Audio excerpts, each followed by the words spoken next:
Halo teman-teman, nama saya Ferry Febriandi dan ini merupakan konten pertama yang saya share di YouTube.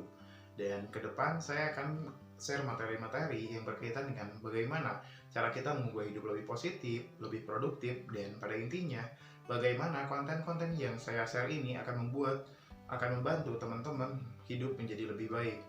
Dan kenapa saya memulai konten ini? Karena ini berangkat dari moto hidup saya, teman-teman. Di mana moto hidup saya menginginkan menjadi manusia yang bermanfaat bagi manusia yang lain.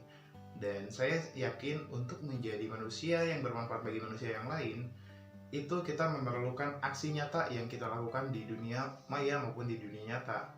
Ya, dan di dunia nyata, saya aktif di kegiatan-kegiatan sosial, di kegiatan-kegiatan pemberdayaan UMKM, kegiatan-kegiatan volunteering, dan juga kegiatan-kegiatan lainnya, teman-teman. Dan saya terpikir bagaimana saya mampu memperluas kebermanfaatan saya di dunia maya, dan akhirnya saya memutuskan untuk membuat sebuah konten di YouTube, teman-teman. Dan saya pun memulai konten ini dari hal-hal terkecil, dari peralatan-peralatan yang ada, sehingga yang terpenting mimpi saya untuk bisa bermanfaat melalui channel YouTube ini bisa tercapai, teman-teman, seperti itu. Dan memang saya tipikal orang yang seperti itu, teman-teman. Jadi ketika saya mempunyai sebuah mimpi, saya selalu melakukannya dari hal-hal terkecil, hal-hal yang saya bisa, teman-teman. Walaupun mimpinya besar, saya selalu membreakdown bagaimana mimpi itu bisa kita capai dari hal-hal yang kecil, hal-hal yang bisa kita lakukan. Nah, kalau dianalogikan, saya selalu menganalogikan mimpi-mimpi besar saya seperti Candi Borobudur, teman-teman. Saya yakin untuk membangun sebuah Candi Borobudur yang mewah, megah, dan mempunyai nilai budaya dan nilai-nilai yang lainnya, saya yakin untuk membangun itu dimulai dari batu-batu, dari peletakan batu pertama, batu kedua, dan juga tumpukan batu-batu yang lainnya yang sama-sama disusun sehingga terciptalah sebuah candi yang megah dan mewah seperti itu. Nah, begitu juga dalam menggapai mimpi. Ketika saya mempunyai mimpi yang besar, saya selalu melakukan dari hal-hal terkecil, teman-teman. Dan secara teori ataupun secara metode, ini ada teorinya, teman-teman, dan teori ini disebut dengan teori ataupun metode Kaizen, teman-teman. Jadi teori ataupun metode Kaizen ini merupakan metode yang digunakan orang-orang Jepang untuk membuat dirinya konsisten, membuat dirinya lebih baik, sehingga orang-orang Jepang jauh dari kata malas dan etos kerjanya baik. Dan mungkin teman-teman bertanya-tanya apa itu Kaizen. Jadi Kaizen ini, teman-teman, ketika dilihat dari katanya, ini terdiri dari dua kata. Yang pertama adalah Kai, berarti change ataupun perubahan. Yang kedua adalah Zen, berarti wisdom ataupun kebijaksanaan. Sehingga bisa kita simpulkan bahwa Kaizen ini merupakan bagaimana cara kita mengubah sesuatu secara perlahan, tapi dengan bijaksana. Kita ambil contoh, misalkan teman-teman pengen konsisten dalam baca buku, teman-teman. Teman-teman pengen mengubah hidup lebih baik melalui membaca buku. Cuman terkendala karena sulitnya konsisten, sulitnya memulai di waktu yang tepat, sulitnya dan kesulitan-kesulitan yang lainnya. Nah, teori Kaizen ini mampu membantu teman-teman untuk bisa mengubah kebiasaan-kebiasaan itu.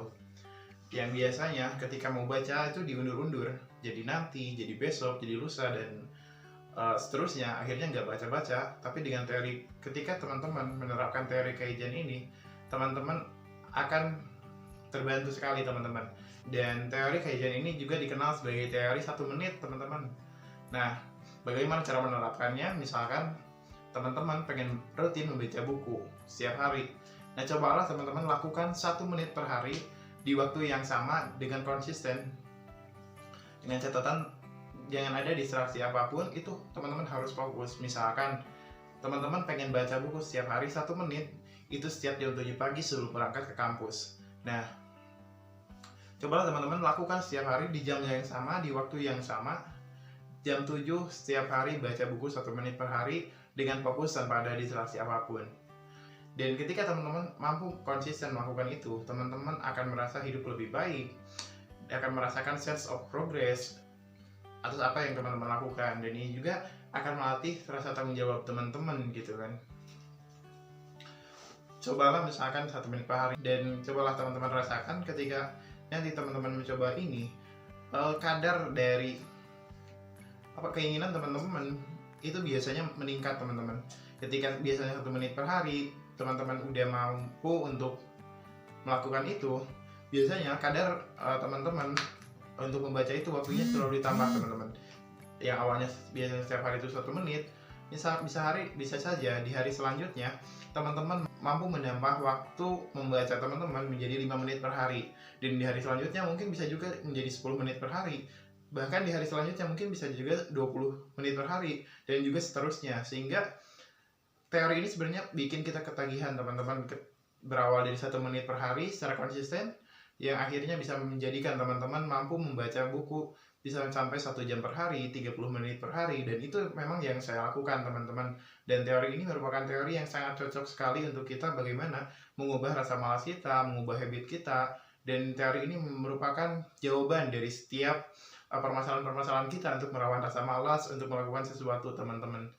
Jadi seperti itu. Jadi cobalah untuk teman-teman lakukan dari hal-hal terkecil. Jadi silakan teman-teman untuk melakukan itu. Jadi ketika teman-teman mempunyai mimpi yang besar, cobalah lakukan dari hal-hal terkecil. Yang penting konsisten teman-teman. Dan biasanya kita ambil contoh yang tadi baca buku. Kalau kita misalkan bacanya perlahan-lahan setiap hari 1 menit, itu daya ingat teman-teman akan lebih menempel teman-teman. Itu daya ingatnya, ilmu-ilmunya akan lebih menempel, menyerap teman-teman. Dan ini dibuktikan oleh seorang psikolog dari Jerman teman-teman, bernama Hermann Ebbinghaus. Beliau mengatakan daya ingat seseorang akan menurun drastis ketika ketika seseorang itu mendapatkan